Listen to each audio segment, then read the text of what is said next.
जय हिंद दोस्तों। आजकल लिव इन रिलेशन में रहने का चलन बढ़ गया हुआ है। आप सुनते होंगे कि बिना शादी किए आजकल बड़े बड़े शहरों में, अब तो छोटे शहरों में भी होने लगा है कि लड़के और लड़कियां एक साथ रहते हैं, दोनों जीवन यापन करते हैं। कोई फर्क नहीं पड़ता है कि उनकी शादी हुई है या नहीं हुई है, साथ में रहते हैं, अनैतिक संबंध भी बनाते हैं। कहीं कहीं तो ऐसे देखने को मिलता है कि बच्चे भी पैदा होते हैं और बच्चे को भी पालते हैं दोनों मिलकर। इसके अलावा बहुत सारे लोगों को बहुत जगह अवैध संबंध भी रहता है।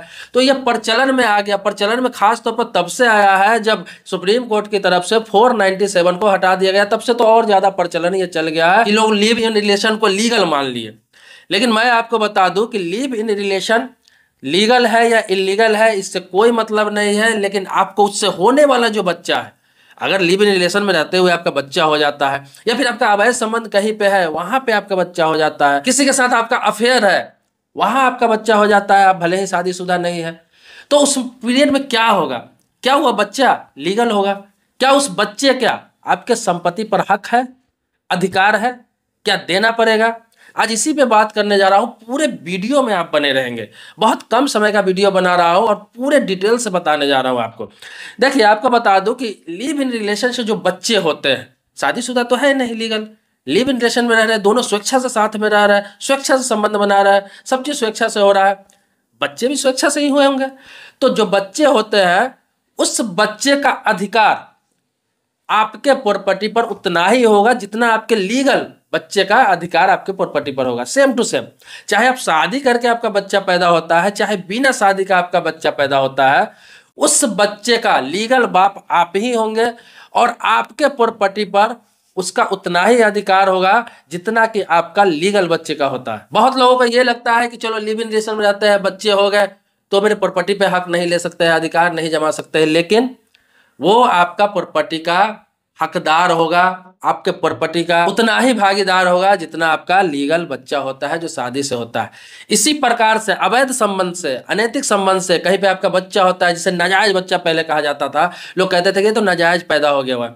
लेकिन अगर वह साबित कर देता है कि वो आप ही का बच्चा है, कानूनी रूप से साबित कर देता है, कोर्ट में साबित कर देता है, तो फिर आपके प्रॉपर्टी में वो आधिकारिक हो जाता है, वो अधिकार लेने के योग्य हो जाता है। चाहे आप कितना भी पावरफुल हो, चाहे कितना भी बड़े पद पे हो, लेकिन कानून और लॉ सबके लिए बराबर होता है। इस चीज को समझ लीजिए, क्योंकि सुप्रीम कोर्ट ने भी कई मामलों में हस्तक्षेप करते हुए फैसला सुनाया है कि आप लिव इन रिलेशन में रहते हैं तो जो पत्नी आपकी रहती है वो आप पर प्रेशर नहीं कर सकती है। यानी कि आपसे जब अलग हो जाती है, ब्रेकअप हो जाता है, तो जैसे तलाक होता है, आप देखते होंगे, डाइवोर्स होता है, तो पत्नी जो होती है वो आपसे मेंटेनेंस के लिए क्लेम करती है और आपसे मेंटेनेंस लेती है, गुजारा भत्ता लेती है। जब तक कि वो शादी ना कर ले तब तक आप ही से मेंटेनेंस लेती है, बच्चे को पालने के लिए भी आपसे मेंटेनेंस लेती है।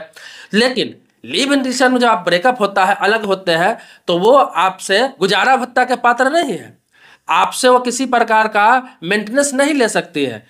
लेकिन जो बच्चे हैं उसके लिए आपको खर्च देना पड़ेगा, उसके लिए मेंटेनेंस वो ले सकती है, उसके लिए वो उसका अधिकार मांग सकती है, क्योंकि उसका बाप आप है। इसीलिए आप कभी ये मत सोचे कि आप लिव इन में रह रहे हैं, अनैतिक संबंध है, नाजायज बच्चा कहीं, अगर उस बच्चे को बड़े होने पर यह पता चल गया कि मेरा बाप यही है, तो फिर आपको मुश्किल खड़ी हो जाएगी। या फिर उसकी माँ अगर ये चाहे कि नहीं, मेरे बच्चे को अधिकार मिलना चाहिए, हक मिलना चाहिए, लीगल इसको सब चीज मिलना चाहिए, लीगल इसको आपका नाम मिलना चाहिए, सब कुछ लेकर रहेगा, आप कहीं भी भाग नहीं सकते। तो ये लिव इन रिलेशन का जो चलन अभी चला है, हालांकि हमारे भारतीय संस्कृति में एक गलत है, बहुत ही गलत है, सामाजिक रूप से भी ये गलत है। लेकिन कुछ लीगल मान्यताएं इसको मिल गई है, इस वजह से लोग इसे लीगल समझने लगे। हालांकि ये लॉ में नहीं है, कानून में नहीं है। लीगल मान्यता ये है कि आप दोनों बालिग है, पूर्ण रूप से स्वतंत्र है, तो आप दोनों स्वेच्छा से साथ में रह सकते हैं। क्योंकि ये तो कहा गया है कि आप 18 प्लस हो जाते हैं, लड़कियां हैं, लड़के 21 प्लस हो जाते हैं, मतलब बालिग हो गया पूर्ण रूप से, तो आप स्वेच्छा से किसी के साथ भी रह सकते हैं। आप पर किसी प्रकार का कोई भी दबाव, प्रेशर किसी का नहीं रहता है, चाहे वो आपका माँ बाप ही क्यों ना हो। अब इसका फायदा क्या है कि आजकल के जनरेशन उठाने लगे हैं और इसको लिव इन रिलेशन का नाम दे दिया है। हालांकि अनैतिक काम है, लेकिन इसे लिव इन रिलेशन का नाम दे दिया है। लेकिन अगर कोई बच्चे पैदा होता है तो उसमें आपका ये काम नहीं आएगा, फिर आपको भुगतना पड़ेगा और आपको उसे लीगल नाम देना ही पड़ेगा, लीगल जो भी उसका अधिकार है वो देना ही पड़ेगा। इस चीज को आप समझ लीजिए। लिव इन रिलेशन में रहने वाले लोगों से मैं कहना चाहूंगा कि इस चीज़ का ख्याल रखें, इस चीज़ का ध्यान रखें। सिर्फ किसी के साथ रहकर आप कुछ पल मजे कर लिए, कुछ दिन कुछ साल रह लिए और उसको छोड़ दिए, ऐसे बच्चे पैदा भी कर लिए, आप छुटकारा पा लिए, ऐसा नहीं होगा, ऐसा नहीं होता है। इसके लिए भी आप तैयार रहे जो मैंने आपको बताया। तो इससे संबंधित या किसी और कानून से संबंधित कोई जानकारी चाहते हैं, आप लीगल जानकारी चाहते हैं, इसके अलावा गवर्नमेंट स्कीम, सरकारी योजना, इस सभी टॉपिक पे वीडियो बनाता रहता हूँ। रेलवे का कोई अपडेट है, कोई नया लॉ आता है, कोई नया कानून आता है, कोई नया उसके बारे में जानकारी आती है, तो मैं आपको बताने का प्रयास करता हूँ, आपको अवेयर करने का प्रयास करता हूँ, जागरूक करने का प्रयास करता हूँ। तो आज सब्सक्राइबर नहीं है तो चैनल को सब्सक्राइब कीजिए, सब्सक्राइबर है तो इसके लिए धन्यवाद देता हूँ आपको। मिलते हैं नेक्स्ट वीडियो में नए मुद्दे के साथ, तब तक के लिए शुक्रिया, धन्यवाद, जय हिंद दोस्तों।